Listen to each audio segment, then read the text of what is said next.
Oh, that's easy. To go viral, you... Okay, Mr. Beast recently did an interview on CoffeeZilla, and I will put a link to the original interview down in the description. But let's check out and see what he says about how much time and money he actually puts into a video.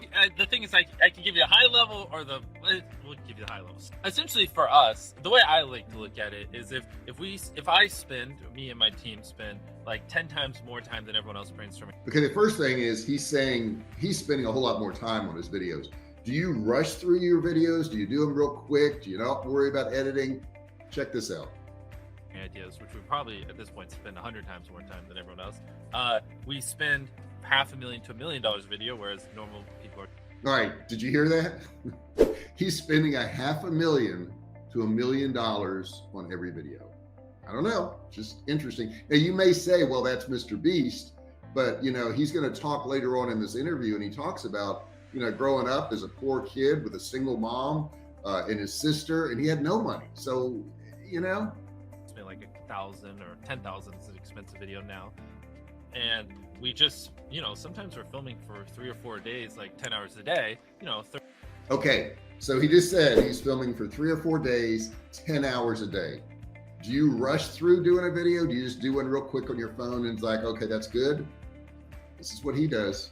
30, 40 hours of filming plus months of setup, whereas most creators probably film for a couple hours and set up for a day. I think... Okay, so months of a setup. For us, you know, by always doing all those things, it just distinctively sets it so far apart that it's basically, in my head, it's like, why would you not watch it? You know what I mean? Yeah. Well, so that's where, well, I guess, man, you're about to make me just start a college class here. Essentially, yes. At the end of the day, if you boil it down, what YouTube wants is they want people to click on a video and they want to watch it. Like, at its core, that's what it is. Now, you can like draw little lines and go as deep as you want into how to get people to click and to how to get people to watch. I mean, essentially, by studying the algorithm, you'll learn that you're more studying human psychology, right? So we're always trying to go after the algorithm. What he's saying is go after what a human wants. Quit worrying about algorithms. Listen to this. What do humans want to watch? What do they find enjoying? Not because like, anytime you say the word algorithm, just replace it with audience, and it works perfectly. Like the algorithm didn't like that video. No, the audience didn't like that video. You know, because literally that's it. If people are clicking and watching, then it gets promoted more, and that's all. That's literally all the algorithm does is reflect what the people want to a T.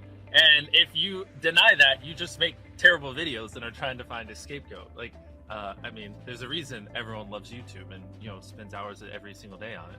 Okay, in this segment, he's talking about what he does to keep people on a video and keep them watching, because that's what we want to do, essentially. Oh, gosh. Where do you begin? I mean, we'll start at the beginning. Essentially, your title and thumbnail set expectations. And at the very beginning of the video, to minimize drop-off, you want to assure them that those expectations are being met. You click on a video where, you know, of his, where it's like, Tether is a scam, and then at the very beginning, he starts talking about literally anything else, then you are like, oh, this is bullshit. This isn't what I clicked on. But if at the very start of the video, you go, Tether is a scam, and So whatever your title is, what he's saying is instantly in the beginning, you want to make sure that you're giving them what they're looking for. What's in that title? I'm going to teach you why. Then it's like, okay, you match the expectations. So at the very beginning, match the expectations, and then you want to exceed them. So you want to assure people that what they clicked on is what they're getting, and then blow their mind and be like. So he's given examples like, you know, somebody's going to win $100,000 in a hide and seek game. But in the beginning of the video, he may say something along the lines of, I'm going to give away $100,000 in this hide and seek game, and somebody else is going to get a car. So he gives that bonus. Check this out. But you're also getting even more. That's how you lower drop off, which a lot of people, sometimes it takes them like 20 seconds to really meet the expectations. And so you lose, like, that's where you're going to lose everyone. Everyone's videos start like this, and then it levels off. So you want to reduce the amount of people that click off on the audience retention. But so then once you get it to level off, it's just how do you keep it level until the end of the video? And that's where you want to have, you basically want to remove every dull moment. You probably want to find the 10 most critical people you know, make them watch the video and just roast it. You want to, I personally, I enjoy having people watch the videos and watching them. there's some things you can do where like you can basically pay people to watch the videos on frame and then just have them record it. And I love just seeing like when they pick up their phones and when they get bored and like, you know, certain things. Like if I just talk to a camera for 10 seconds with Do you see his passion? Do you see his passion for making videos? And this guy loves it. Are you loving what you're doing? If not, there's something to be learned here. without a cut, like a lot of people will just like get bored or they'll lose interest. So like having a B cam and a C cam and just, you can just talk for 10 seconds, but 3 seconds in cutting to a B cam and then a C cam. Like now it's more interesting, even though it's essentially the same thing and not that crazy. But you want to have good pacing. Typically having a payoff at the end keeps them, right? Last sleep circle wins 10 grand. If there is a low moment halfway through, you're going to watch to the end because you want to see who wins the 10 grand. So having a good payoff at the end. I mean, dude, I don't even know. I could talk about this for like hours. Oh boy, a lot. You know, so here's a fun story. I mentored this one guy just for. Now, he got a guy who's a friend of his, and just with his advice, this is what happened. Fun. I started, he's a friend, medium-sized YouTuber. He was doing like, I think he was doing 20,000, like 10 a month in revenue, like 10,000 on one channel and like 8,000 a month on another channel. And this month, he actually just had his highest revenue month ever. He did $400,000 in revenue. Okay, check this out. The guy was doing roughly $20,000 between 2 channels. He talked to him, and he does 400,000. Let's figure out why. And just by like listening to what I taught him, I know we were able to like 20x his revenue, and that was just like with me just once a week, just telling him he was an idiot and what to do. And I do that for a lot of people. I just counsel people for fun and help them blow up their channels. A lot of times people, oh boy, it's like they think their videos are better than they are. Honest, you have to that, and they have horrible friend groups because you really are like the type of YouTubers you hang around. And so, like, all right, pick up on the friend group thing. Who are you hanging out with? Who is it that is influencing you? Who is it that's giving you advice? Check out his advice. a lot of times I'm just like, what you're saying is wrong. Who told you this? They're like, oh, this guy and this guy. And it's like, well, they're wrong. It's not true. And so it's getting people with the right YouTuber friend group that aren't pussies and will actually tell them when their content's bad and like actually roast it and help them get better in a nice, positive way. And then usually it's hiring an editor, honestly, uploading less videos and just making them better. It's much easier to get 5 million views on one video than 50,000 views on 100 videos. It takes way less effort to get 5 million views on one video. So it's like applying a lot of these principles like that, and also getting it where it's content that they enjoy. A lot of people aren't willing to put in 10 hours days because they don't like what they're doing. So it's finding what they enjoy, because it is like a long grind. Like you're doing this for years, not months. So if you don't enjoy it, then you're gonna burn out. And that, so like that's usually the first thing, is like figuring out like what are the things you're currently doing that you don't want to do, and like let's figure out a way to get someone else to do it in the next 5 months so you actually get out of bed excited. And I mean, we've done videos where I've ran from the military, where I buried myself for 50 hours, where I mean everything, even back in the day, like Q&As that have gone viral, or other stuff. Like you can make anything work, but at the end of the day, it's got to be like interesting to the audience, original, and just good, you know what I mean? And if you hit those, like you can figure out a good intro and outro. You know what I mean? Well, it's hard because being it's like it's a weird balance, because I used to save up $1 a day, like my first microphone. Okay, now this is where he speaks to the fact that he didn't have any money. So if you don't have money to invest in equipment and lightings and sound and microphones, check this out. I had to save up for 3 months to buy it. You know, we didn't have any money. I had a single mom raising me and my brother and sister. So it's like that relentless obsession of YouTube and reinvesting got us to that point. And so building the team to leverage, like if I didn't know how to go viral, it doesn't matter if I had 1,000 employees, it wouldn't, we'd not get views. So it was, I think for me, it was good that I got a really strong foundation on how YouTube works and how the style of videos I wanted and everything before I scaled up a team, if that makes any sense. I just want to make sure that's clear, because I've seen people try to build the team without foundation and knowing how to do well, and that it. So basically what he's saying here is you can have all the money in the world and hire all the people you want, but if you don't know how to do it on YouTube, you're probably not going to be successful. And I think that's true in all businesses. Check it out.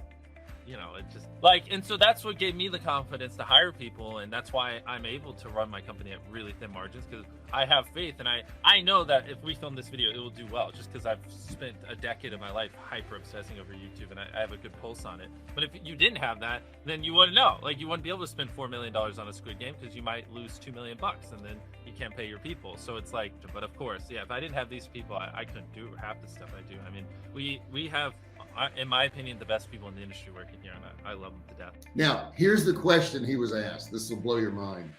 If you didn't have anything, you didn't have an audience, you didn't have a channel, you didn't have anything, and you were starting a channel, how long would it take you to get to 1 million subscribers, and how would you do it? Check this out. 3 months, maybe 4. From 0, easily 3 or 4 months. Like, if that's all that guy was doing, I mean, like, let me think. I would probably just walk across America. That would get me on the map. Some other $0 extreme challenges, get some attention, take that money. I don't know, maybe make a line of paper clips. I think those are cheap, and stretch it across the state or something. And then I know something, you know, that I'd try to swim from like Europe to Africa. That'd be a cool stunt or something. I've thought about this before. That would pop off, dude. A thumbnail of me just swimming in the middle of the ocean.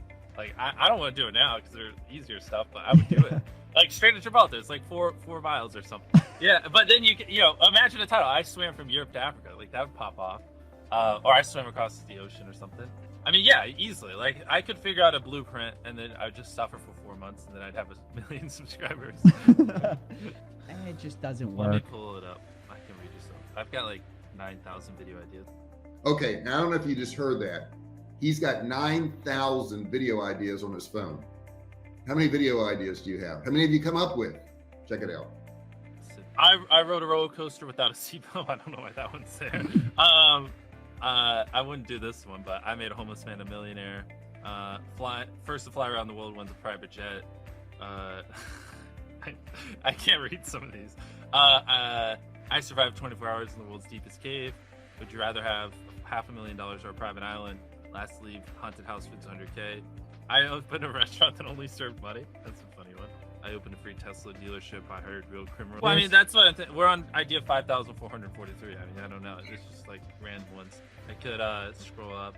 Complete this race, win 100K. Here, let me scroll up.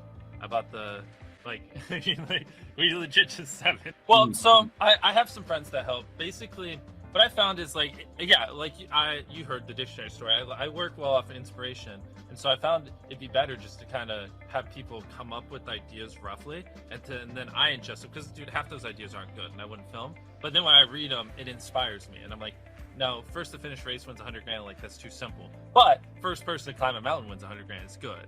And so I like when people just give me inspiration. I think running a race is like, people have done that. It's like generic. It's whatever. But like, first to climb a mountain, and like a thumbnail of someone climbing the side of a mountain, and the thought of someone climbing a mountain is extreme. Like, that's adrenaline. It's interesting. Like, to me, climbing a mountain is more interesting than running a marathon. I think how to go viral featuring Mr. Beast. I think that would work. So the original title of this interview was How to Go Viral featuring Mr. Beast. Now, you know the title of this video is How to Get 100 million views featuring Mr. Beast. Check out where I got it from. I think a lot of, like, Colin Samir's video, I mean, got 5 million views, and yeah, I think my face can pull some views. So yeah, then by those standards, it would do pretty well. Like, I've seen plenty of videos with my face pull a couple million views, so I think you would be happy with it. But if you're trying to get like a 50 million view video, I don't think it would work. You know, you need something original. How to go viral is probably, it's not something like super original. Like, you need to say like what you're saying is like, I like bananas, and what you need is bananas are the best goddamn food on the planet. Like, that's the type of opinion you need. Like, you need something like how to get 100 million views on YouTube, or not even that. That's not strong enough. You need something that makes people go, what the fuck? You know, and like click, you know what I mean? Yeah, but that's hyper specific to you. But you see what I'm saying? It needs to be extreme. It needs to be like how to go viral. That's not going to cause someone to go, damn, if I don't click that, I'm not going to be able to sleep at night. You need something that legit will have people be like, what the fuck did he say in that video? What the fuck? I need to know, you know? Well, I think we actually paid 11 million, so I can just change it to 11. What? All right, now what he's referring to is there was a rumor in the news that he paid $10 million for his warehouse where he films, but he actually paid 11 million, but he felt like 10 million in the title looks better. Go figure. 10. No. You can take the 10 title. I'll take the 11. It just 10 sounded bad. No, I mean, like I think we did 20 million subscribers last month across all the channels. Oh my So, gosh. Yeah, that and probably 2 billion views now, and it's just going up month over month. Because once you have 40 channels, if they're all pulling 100+ million views a month, it gets pretty crazy. Okay, did you hear that? He's got 40 channels on YouTube. 40, insane. I hate when people are like, well, the video only does well because you're popular. We can go into new languages with people who have never heard of me and still get giant 10 million view videos just because the videos are good. And on my main channel, like 1% of my views are from Mexico or whatever. It's like none of my views are from South America, right? And at Mr. Beast Espanol, 1.3% of my viewership's American, and it's all Mexico, Colombia, Argentina. These are people who literally have never even heard of me before. And these videos are still going super viral. And it's not because they know who I am. It's just because the videos are good. They just are. They're interesting. They have good retention. They have good pacing. You can't find them anywhere else. And, you know, the thing I want to leave people with is people think it's like, oh, well, it's all like CTR and stuff like that. But a big thing that everyone underestimates is what was your experience with your last video? If people loved the last video of yours that they watched, they're more likely to watch your next one. And that's something that people take for granted because, like, we'll get trending and I'll notice a comment from someone, like, we'll just pull it in, like Edward Jobs, right? And Edward Jobs will comment, oh my gosh, I've never seen Mr. Beast before. Let me stop in there. Are you reading your comments? Are you responding to your comments? That's what's going to help you grow your channel. Check this out. Or this was really cool. And then you can search their username like 3 hours later and they'll go, oh my gosh, I just watched 8 videos. Like, where has this been all my life? I just watched them give away $100,000, play $1 million game of hide and seek, build the world's largest Lego tower, do this, and this. And it's because, see, that's the effect you want. Most people, when they watch, for the YouTubers watching this, when people watch your video, they go, okay, that was good, but like that's enough of you for the day. Like it was all right? Whereas what you want is them to go, holy crap, that was crazy. Oh my God, what's that? Holy crap, that was crazy. Oh my God. And they watch 10 videos, not one, and then need like a week break because it was so that they have to recharge. You know what I mean? That's what you're going for. That data can't describe. And like, I've never heard anyone talk about that, but that is it. That's how you get these high view counts because people watch 10 videos, not one, you know? So check it out, guys. He gave a lot of good advice in that video. And you know, a lot of the things I don't do myself. So it's good to listen to this. It's good to see what other people doing. And you know what? He is the beast for a reason. Hey, I appreciate you watching this video. Don't forget to subscribe, like below, and turn on your bell notifications so you're notified every time I go live. And if you really want to watch something interesting, check out this video right here. Hey, thanks for watching my video. Don't forget to subscribe to my channel and click that little bell right there so you can be notified every time I do a new video. Also, click on one of those videos there. Keep watching on my channel.